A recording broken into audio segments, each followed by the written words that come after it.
YouTube videos upload වෙන ගොඩක් වෙලා යනවා. ඒක නම් මට මාරම ඉස්සරහ දෙයක්. මොකද සමහරක් දවසට රැට මම නිදා ගන්න කලින් වීඩියෝ එක අප්ලෝඩ් වෙන්න දාලා තමයි මම නිදාගන්නේ. විනාඩි 3ක 4ක වීඩියෝ එකක් පවා වුණත් පැය 4ක් යන නිසා අප්ලෝඩ් වෙන්න. ඉතින් මට ඕන වුණා YouTube එකට වීඩියෝස් ඉක්මනට අප්ලෝඩ් කරගන්න වගේම මට ඕන කරන දේවල් ඉන්ටර්නෙට් එකෙන් ඩවුන්ලෝඩ් කරගන්න පුළුවන් හොඳ කනෙක්ෂන් එකක්. ඉතින් ඒකට හොඳ ඔප්ෂන් එකක් තමයි ෆයිබර් කියන්නේ. ඒ වුණාට මාසාන්තිමට එන බිල් එක මම ඔය කියන නෙට් එක වැඩි කියලා මට හිතෙනවා. ඒක නිසා මම ඩයලොග් Wi-Fi router එකක් ගත්තා. ඒක නම් wow කියන දෙයක් නන් නෙමෙයි. ඒත් මට හිතුණා ඔයාලත් එක්ක මෙන්න මේ Wi-Fi router එක ගැන ෂෙයා කරගන්න ඕනි කියලා. ඒක නිසා unboxing වීඩියෝ එකක් වගේම මේ router එක පිළිබඳව පොඩි වීඩියෝ එකක් මම ඔයාලට ගෙනාවාද. මම ඩයලොග් router එකක් ගන්න හේතුව තමයි මම ඉන්න තැනට සාමාන්‍යයෙන් හොඳ මට්ටමකට සිග්නල් එනවා. ඔයාට උනත් පුළුවන් ඔයා ඉන්න තැනට සිග්නල් තියෙනවද නැද්ද කියලා දැනගන්න ඩයලොග් ලගේ ඔෆිෂියල් වෙබ්සයිට් එකට ගිහින් දැන් ඔයාලා හිතනවා ඇති ඇයි මම අන්ලොක් රවුටර් එකක් ගන්නෙ නැතුව ඩයලොග් රවුටර් එකක් ගත්තේ ඇයි කියලා. ඒකට හේතුව තමයි මගේ යාළුවෙක්ගේ Wi-Fi රවුටර් එකේ පොඩි ප්‍රශ්නයක් වෙලා ඒ ප්‍රශ්නේ විසඳගන්න ඩයලොග් ලගෙන් කස්ටමර් සර්විස් එක හම්බ වෙලා තියෙනවා.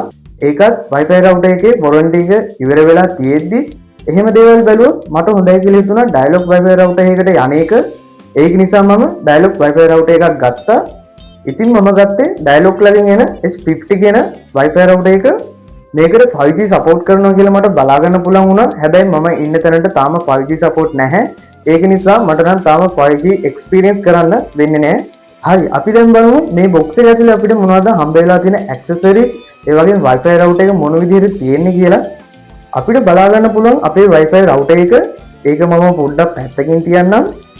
ඊට පස්සේ බලා ගන්න පුළුවන් LAN කේබල් එක.